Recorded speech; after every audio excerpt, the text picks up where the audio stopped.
ভিডিওর প্রথমে আমার সকল লার্নার্স, ভিউয়ার্স এবং সাপোর্টারদের অনেক শুভেচ্ছা, অভিনন্দন এবং ধন্যবাদ জ্ঞাপন করি। ইউজিসি নেট ডাব্লিউবি সেট এক্সামিনেশনের পেপার 1-এ যে রিসার্চ অ্যাপটিটিউড টপিকটি রয়েছে বা পোর্শনটি রয়েছে, সেখানে একটি গুরুত্বপূর্ণ ইউনিট হচ্ছে প্ল্যাগিয়ারিজমস। প্ল্যাগিয়ারিজমস এমন একটি বিষয় যার উপরে ইউজিসি নেট সেট বিগত কয়েক বছরে কন্টিনিউয়াসলি কোশ্চেন করেই চলেছে। তো আমরা যদি আজকে ভালো করে প্ল্যাগিয়ারিজমস সম্পর্কে জেনে যাই, তাহলে অনায়াসে আমরা একটি প্রশ্নের উত্তর কিন্তু ঠিক করে আসতে পারবো। প্ল্যাগিয়ারিজমস একটু কনসেপ্ট আমি এই ছবি থেকেই বলছি। এখানে একটি চোর যে কি করছে, কিছু কপি পেস্ট ম্যাটেরিয়ালস চুরি করে নিয়ে যাচ্ছে, আর একজন ডিটেকটিভ যে পিছনে তাড়া করেছে। তো প্ল্যাগিয়ারিজমস হচ্ছে এমন এক ধরনের চুরি যেখানে কোনো জিনিসপত্রের চুরি করা হয় না, সেখানে অপরের বুদ্ধি, আইডিয়া বা অপরের তৈরি করা কোনো ক্রিয়েটিভ কাজকে আমরা যখন কপি করি, দিয়ে নিজের কাজ বলে তাকে চালাই, সেই ধরনের চুরিকে আমরা সাধারণ ভাষায় বলি প্ল্যাগিয়ারিজমস। আমরা ডেসক্রিপ্টলি এখানে আমরা জানবো, শেষ পর্যন্ত ভিডিওটি দেখলে তোমাদের অবশ্যই আইডিয়াগুলো ক্লিয়ার হয়ে যাবে প্ল্যাগিয়ারিজমসের সম্পর্কে। যারা নতুন এই চ্যানেলে রয়েছে তারা চ্যানেলটি সাবস্ক্রাইব করতে ভুলবে না, এবং চ্যানেলে যারা ভিডিওটি দেখছে তারা অবশ্যই ভিডিওটিতে একটু লাইক করবে।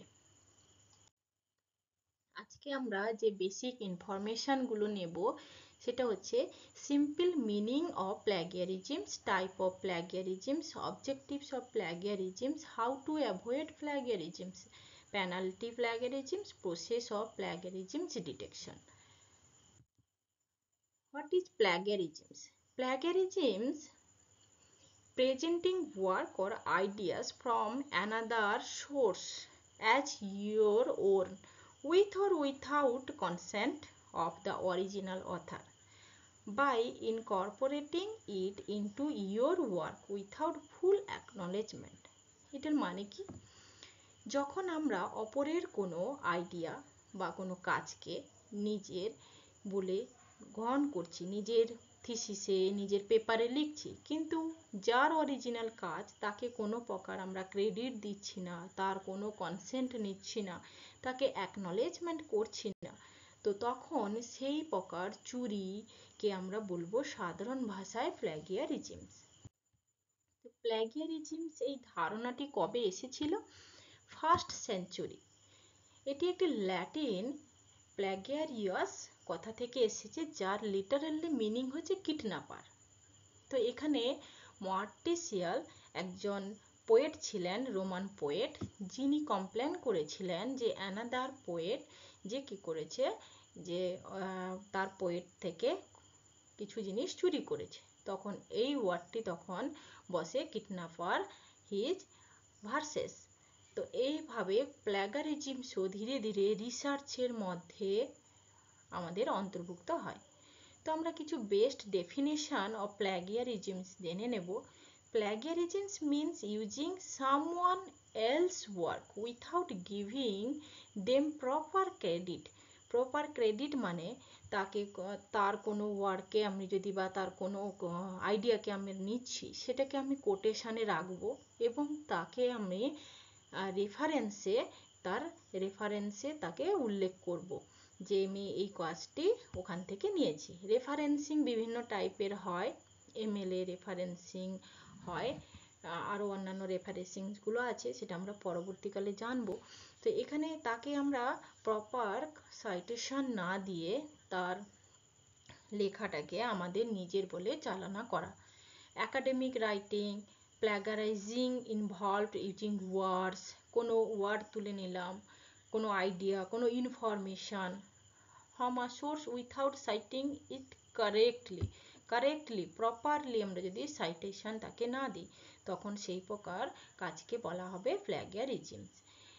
It means an act of the academic dishonesty আর বিচ অফ এথিক্স, এটা নৈতিকতার বিরুদ্ধে এবং অনেস্টি আমাদের সততাকেও শিক্ষাগতভাবে এটাকে ধ্বংস করে।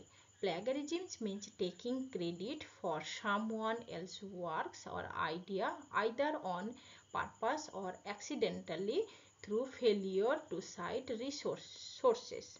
তো সাইট করতে হবে, যে সাইট থেকে দেখে রেফারেন্স দেখে যে কেউ বুঝতে পারবে যে এই সোর্সটা কোথা থেকে এসেছে এবং সেটিকে ইনভাইট কমার মধ্যে রাখতে হবে। তো এখানে আমরা একটু ডায়াগ্রামেটিক দেখে নিই। ফর্ম অফ প্ল্যাগারিজমস কিভাবে গঠিত হয়, প্ল্যাগারিজমস কাকে বলবো। Using someone else idea without referring to the author, অপরের কোনো আইডিয়া আমরা নিচ্ছি তাকে কোনো রেফার না করে। Presenting someone else work as your own work, অপরের কোনো কাজকে নিজের বলে দেওয়া। ইমপ্রপার প্যারাফ্রেজিং, আমরা দেখব পরবর্তী স্লাইডে প্যারাফ্রেজিং কি। Copying from a source without acknowledging it, কোনো সোর্স থেকে আমরা কপি করছি কিন্তু তাকে সেই সোর্সটিকে বা সেই ব্যক্তিটিকে, সেই অথারটিকে, সেই রাইটারটিকে আমরা কোনো প্রকার অ্যাকনলেজমেন্ট করছি না। তাহলে to steal or pass off the idea or words of author as ones own, আমরা এক ধরনের চুরি করছি বা পাস করছি আইডিয়াকে যেটা নিজের বলে, ঠিক আছে।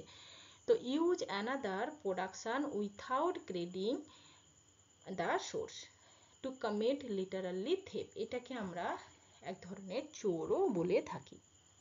Two present as new and original and idea or product derived from the existing source, কোনো নতুন আইডিয়া বা নতুন কোনো অরিজিনাল আইডিয়াকে আমরা যখন এক্সিস্টিং সোর্স, যে সোর্স রয়েছে সেখান থেকে আমরা নিয়ে এসে নিজের বলে, নতুন আইডিয়া বলে তাকে চালনা করছি। তো এগুলো সবই কিন্তু প্ল্যাগারিজমের আন্ডারে আসে। তাহলে কিওয়ার্ডগুলো আমরা কি কি এখানে পেলাম। The unattributed words, text, idea, illustration created by someone other than author listed. To failure to credit the original, আমরা ফেল করছি তাকে ক্রেডিট দিতে, যে অরিজিনালি ডেভেলপ করেছে তাকে আমরা ক্রেডিট দিতে ফেল করছি। To implication the of statement that the plagiarist is the original author, আমরা দ্য ইমপ্লিকেশন অর স্টেটমেন্টগুলোকে প্ল্যাগারিস্ট করা হবে সেগুলো অরিজিনাল অথার তার জন্য। Failure to obtain the original author's consent, যদি আমরা ফেল করি, যে অরিজিনাল অথার যে রয়েছে তার কনসেন্ট নিতে আমরা ফেল করি, তখন সেই সকল কাজ সবই প্ল্যাগিয়ারিজমসের আন্ডারে আসবে। এখানে একটা এক্সাম্পল দিয়ে আমরা বুঝে নেব যে কিভাবে প্ল্যাগারিজম হয় এবং কেন সেটাকে আমরা রং বলছি।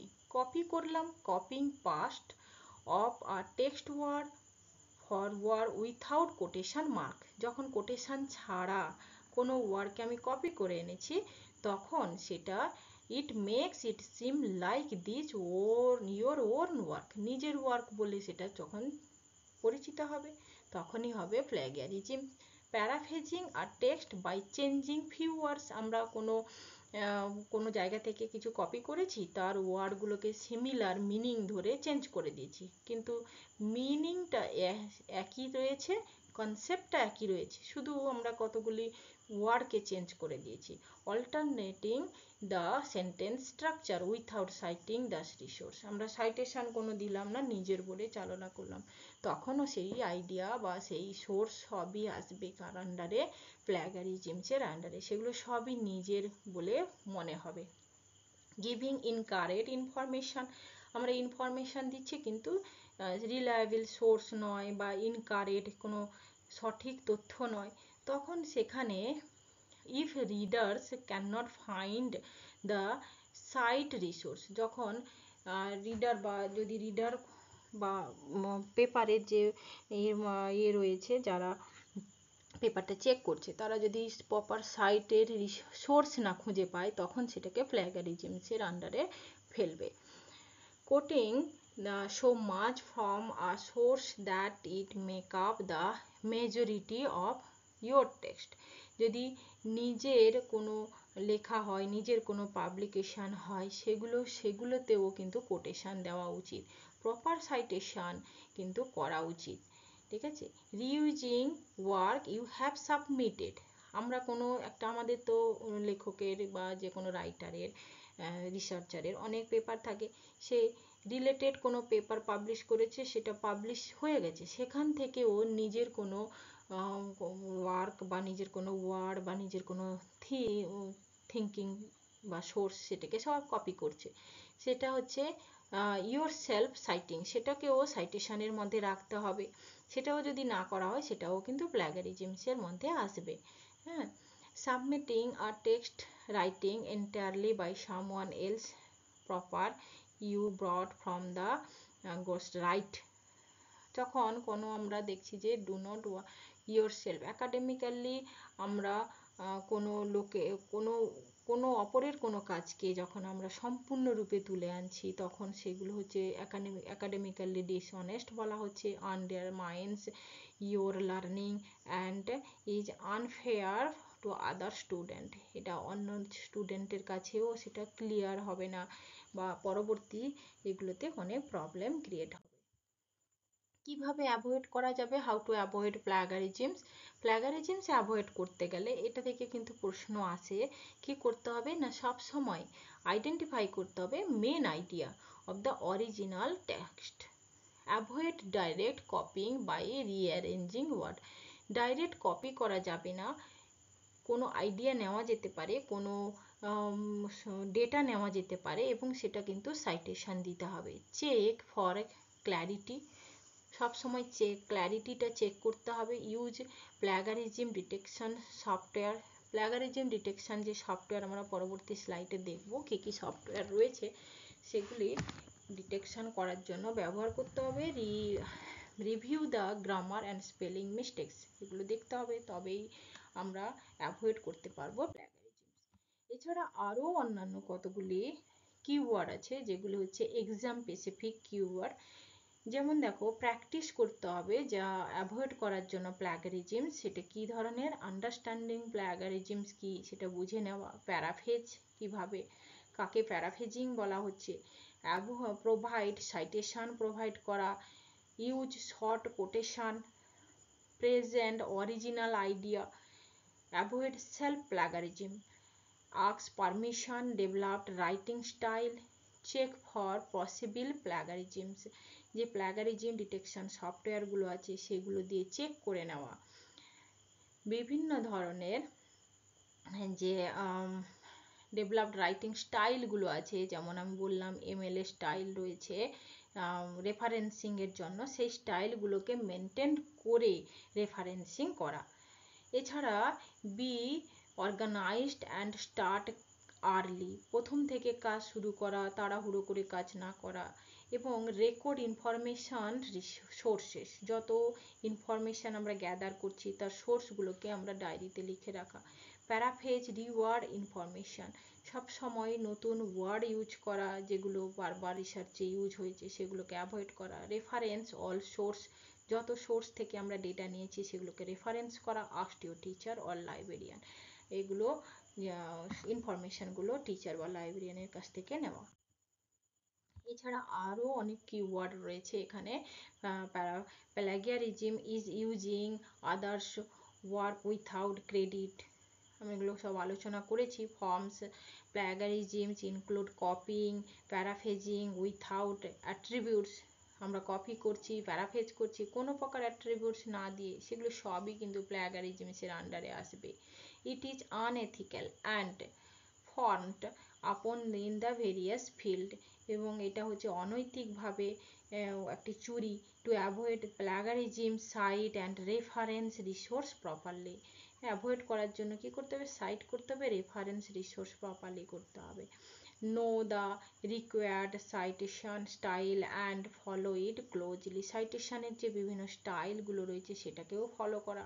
Take thorough the notes and with source details while the researching, যেগুলো আমরা নোটসগুলোকে নিচ্ছি সোর্স ডিটেলসগুলোকেও সেখানে উল্লেখ করে দেওয়া। When paraphrasing use your own words and cite the resource, যদি নিজের লেখা হয়, নিজের পাবলিকেশন হয়, তাহলে সেখানেও কিন্তু প্ল্যাগারিজমস আসবে, সেখানেও নিজেকেও সাইট করতে হবে। Plagiarism applies to creative works like image and music. Plagiarism শুধু খালি ওয়ার্ড বা টেক্সট এগুলোর ক্ষেত্রে হয় না, কোনো মিউজিক ইমেজকেও যদি দুবার ইউজ করা হয় সেটাও কিন্তু প্ল্যাগারিজমসের আন্ডারে আসে। ইউজ প্ল্যাগারিজম ডিটেকশন টুলস, বিভিন্ন ধরনের প্ল্যাগারিজম ডিটেকশন টুলস রয়েছে, দ্যাট মিনস যে সফটওয়্যার রয়েছে সেগুলোর মাধ্যমে প্ল্যাগারিজমসগুলোকে সবসময় চেক করে নেওয়া। Be honest and seek permission when it doubt, যদি ডাউট ফিল হয় তখন পারমিশন নেওয়া, অনেস্টের সাথে কাজ করা। এবারে আমরা আসছি most important different types of plagiarisms. বিভিন্ন ধরনের প্ল্যাগিয়ারিজমস হয়। এখানে হচ্ছে কমপ্লিট ওয়ার্ক যদি আমরা কখনো কারোর নিয়ে নিই তখন সেটা একটা plagiarism. Direct plagiarism with no reference, direct plagiarism কোনো প্রকার রেফারেন্স দিলাম না, সরাসরি আমরা কোনো ফেজ বা প্যারাগ্রাফ বা টেক্সট তুলে আনলাম, তখন সেটা হবে direct প্ল্যাগিয়ারিজম।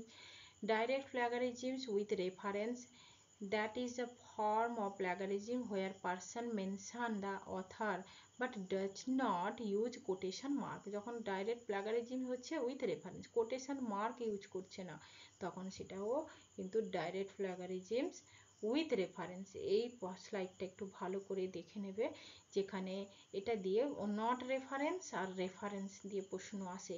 Paraphrasing plagiarisms, paraphrasing plagiarism is a case where one preserves the same meaning and sentence structure by changing some phrase to synonyms। আমি একটু আগে বলেছি যখন সিনোনিম ধরে আমরা কোনো সিমিলার বা সিনোনিম ধরে অপরের কোনো লেখা বা আইডিয়াকে যখন আমরা নিজের বলে প্রেজেন্ট করে দিচ্ছি নিজেদের পেপারে, থিসিসে, তখনও সেটাকে বলা হচ্ছে paraphrasing plagiarism. Patchwork plagiarisms হচ্ছে প্যারাফ্রেজিং প্লাগারিজম এর একটি টাইপ, যেখানে plagiarism text come from the multiple source. এটা খুবই ইম্পর্ট্যান্ট, প্যাচ ওয়ার্ক দিয়ে প্রশ্ন ছিল, যেটা বলা হচ্ছে যে বিভিন্ন এই সোর্স থেকে একটা আনলাম, দুটো ওয়ার্ড আনলাম, ওই সোর্স থেকে দুটো ওয়ার্ড আনলাম, ওই সোর্স থেকে দুটো সেন্টেন্স আনলাম, তো এই ধরনের প্লাগারিজমকে প্যাচ ওয়ার্ক বলা হচ্ছে। সেলফ প্লাগারিজমস আমি বলে দিয়েছি, সেলফ প্লাগারিজমস হচ্ছে কি নিজের কোনো কাজ।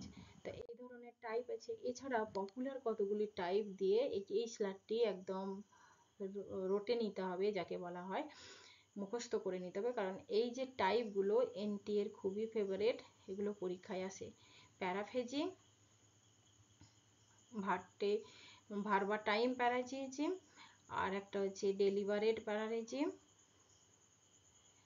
আর হচ্ছে mosaic plagiarisms, misleading attribution, accidental plagiarism, self plagiarisms. Paraphrasing is used with short section of text such phrases and sentences। কোনো শর্ট সেকশন থেকে টেক্সট নিচ্ছি, ফ্রেজ নিচ্ছি বা সেন্টেন্স নিচ্ছি তখন। ভার্বাটিম plagiarisms means copying text source or pasting it directly in own work।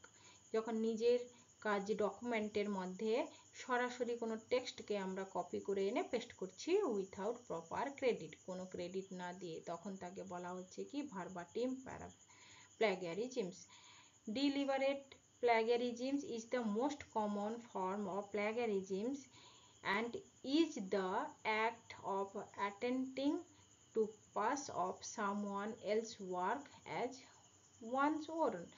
যখন আমরা most common form আছে, যখন আমরা কোনো ওয়ার্ক বা কোনো ফর্মকে, কমন ফর্মগুলোকে আমরা কপি করছি এবং সেটা পাস করছি নিজের ওয়ার্কের মধ্যে, তখন সেটাকে বলা হচ্ছে ডিলিবারেট প্লাগারিজমস। মোজাইক প্লাগারিজমস হচ্ছে কি ওই যেখানে আমরা বিভিন্ন সোর্স থেকে বিভিন্ন ফ্রেজ বা সেন্টেন্স বা কোনো ওয়ার্ড আনলাম, সেগুলোকে নিজের মধ্যে নিজের কাজে যোগ করলাম, যে কোনো প্রকার কোটেশন মার্ক না দিয়ে তখন সেটাকে বলা হচ্ছে, অর্থাৎ বিভিন্ন সোর্স থেকে যখন আসবে তখন তাকে মোজাইক বলা হচ্ছে। Misleading attribution is an inaccurate or insufficient list of author. যখন অথারের যে রেফারেন্স রয়েছে সেখানে ইনঅ্যাকুরেট, কোনো ম্যাচ নেই, ইনসাফিসিয়েন্ট যথেষ্ট নয়, ডেটা অনেক কিন্তু অথার সেখানে সম্পূর্ণ নয়, তখন তাকে মিসলিডিং বলা হচ্ছে। অ্যাক্সিডেন্টাল হচ্ছে কি, যে occurs when a person neglect to cite, যখন কোনো ডেটা আমি নিয়েছি কিন্তু নেগলেক্ট করেছি তাকে সাইটেশন দেওয়ার জন্য, তখন মিস কোটেশন ইউজ করা হয়েছে, তখন তাকে বলা হবে কি অ্যাক্সিডেন্টাল। সেলফ প্লাগারিজমস হচ্ছে যখন নিজের কাজকে নিজের পুনরায় আবার করে নতুন করে কাজে দেওয়া বা পাবলিশ করা, তখন সেটাকে বলা হচ্ছে সেলফ প্লাগারিজম। সেলফ প্লাগারিজম, এই যে what is self plagiarism means reuse work. ঠিক আছে, definition, how to avoid it, কিভাবে অ্যাভয়েড করা হবে না, self plagiarism mislead your readers by presenting previous work as completely new or original. পূর্বে যেটা প্রেজেন্ট হয়ে গেছে সেই কাজকে আবার নতুন করে দেওয়া, এই ধরনের টেক্সট আইডিয়া বা ডেটাকে বলা হচ্ছে সেলফ প্লাগারিজমস। এখানে সাইটিং ইয়োর সেলফ, নিজেকেই সাইটেশন দিতে হবে, তবেই এটা অ্যাভয়েড করা যাবে। তো প্লাগারিজম অ্যান্ড সেলফ প্লাগারিজমসের মধ্যে একবার প্রশ্ন ছিল, তার বেসিসে এখানে ডিটেকশন করা হয়েছে, পার্থক্য করা হয়েছে। Present work others work as one, যখন অপরের কোনো কাজকে নিজের বলে চালানো তখন তাকে প্লাগারিজম। সেলফ প্লাগারিজম মানে নিজের এক্সিস্টিং ওয়ার্ককে আবার নতুন করে চালানো, সেটা সেলফ প্লাগারিজম। অ্যাকাডেমিক্যালি কনসিকুয়েন্স কি আছে, এটা হচ্ছে অ্যাকাডেমিক্যালি ডিসঅনেস্ট এবং ইন্টেলেকচুয়াল থিপ, এটা বুদ্ধিমত্তার চুরি এবং অনৈতিক। এটা শুধু বুদ্ধিমত্তার চুরি নয়, এটা হচ্ছে শুধুমাত্র academically dishonest. Copyright infringement, usually copyright infringement, যেটা হচ্ছে ব্যবহার মানে কপিরাইট হচ্ছে কি, যে পেপার লেখার নিয়ম থাকে, কপিরাইট ফর্ম থাকে, সেই কপিরাইট ফর্মটাকে মেনটেন করা হয় না, এটা হচ্ছে অকেশনালি কপিরাইট ইনফ্রিগমেন্ট। এখানে মেনটেন করা, অকেশনালি সেটা করা হয়, এটা ইউজুয়ালি করা হয় না, এটা অকেশনালি করা হয় না। Zero tolerance policy in core area, এটা কি না, এটা যখন হচ্ছে একটা ইউনিভার্সিটিতে স্টুডেন্ট রয়েছে, ফ্যাকাল্টি রয়েছে, স্টাফ রয়েছে, রিসার্চার রয়েছে, shall be based on original idea shall be covered by zero tolerance policy। যখন জিরো মানে একদম শূন্য, অর্থাৎ যখন স্টুডেন্ট, ফ্যাকাল্টি, স্টাফ বা রিসার্চার একটি ইউনিভার্সিটিতে বা একটি কাজের জায়গায় বা রিসার্চ করার যেখানে রিসার্চ হচ্ছে, তারা সবসময় নিজের অরিজিনাল আইডিয়াটা দেবে, অর্থাৎ কোনো প্রকার প্লাগারিজমস আসবে না, তখন তাকে বলা হচ্ছে জিরো টলারেন্স পলিসি। ঠিক আছে, এটা প্লাগারিজমস ডিসিপ্লিনারি অথরিটি এটি এস্টাবলিশ করেছে, এটা হায়ার এডুকেশন ইনস্টিটিউশনে এটা ম্যাক্সিমামলি ফলো করা হয়। এবার মোস্ট ইম্পর্টেন্ট আরেকটি স্লাইড হচ্ছে কি পেনাল্টি বা প্লাগিয়ারিজমস, কি কি শাস্তিমূলক অপরাধ আছে প্লাগিয়ারিজমসের জন্য। তো এই আমি এখানে দুটো কথা বলি, একটি হচ্ছে স্টুডেন্ট অর্থাৎ যে রিসার্চার স্কলার রয়েছে তার জন্য একরকম পেনাল্টি রয়েছে, এবং সেই রিসার্চার যে গাইডের আন্ডারে রয়েছে অর্থাৎ ফ্যাকাল্টি মেম্বার তার জন্য এক রকমের পেনাল্টি রয়েছে। তাই ইউজিসি নেট যখন প্রশ্ন করে, এখন ডিপলি প্রশ্ন শুরু হয়েছে, যার কারণে অনেক সময় স্টুডেন্ট এবং ফ্যাকাল্টি দুজনের জন্য প্রশ্ন থাকে, তাই অবশ্যই ভালো করে জেনে নেওয়া। পেনাল্টি 4 রকমের হয়, লেভেল 0, লেভেল 1, লেভেল 2, লেভেল 3। জিরোতে যদি প্লাগারিজম 10% আছে তাহলে সেটা হচ্ছে ছেড়ে দেওয়া, অর্থাৎ সেটাতে নো পেনাল্টি, কোনো প্রকার শাস্তিমূলক অপরাধ নয়।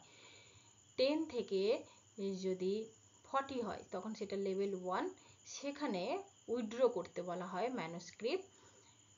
আর লেভেল 2 40 থেকে 60 এবং লেভেল 3 হচ্ছে সিমিলারিটি অ্যাবাভ 60%। আমরা পরের স্লাইডে দেখে নিচ্ছি যে কিভাবে উভয়ে পক্ষে পেনাল্টি হয়।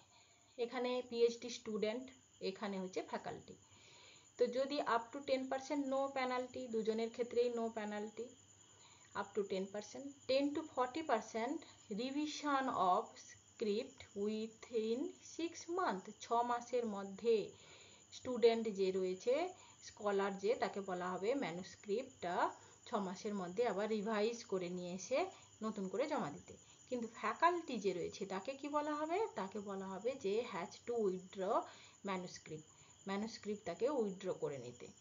40 to 60% হলে কি হবে, can not submit revise script for 1 year, 1 বছরের জন্য তাকে বন্ধ করে দেওয়া হলো, স্টপ করে দেওয়া হলো। 1 বছর এর জন্য তুমি কোনো প্রকার ম্যানুস্ক্রিপ্ট জমা করতে পারবে না।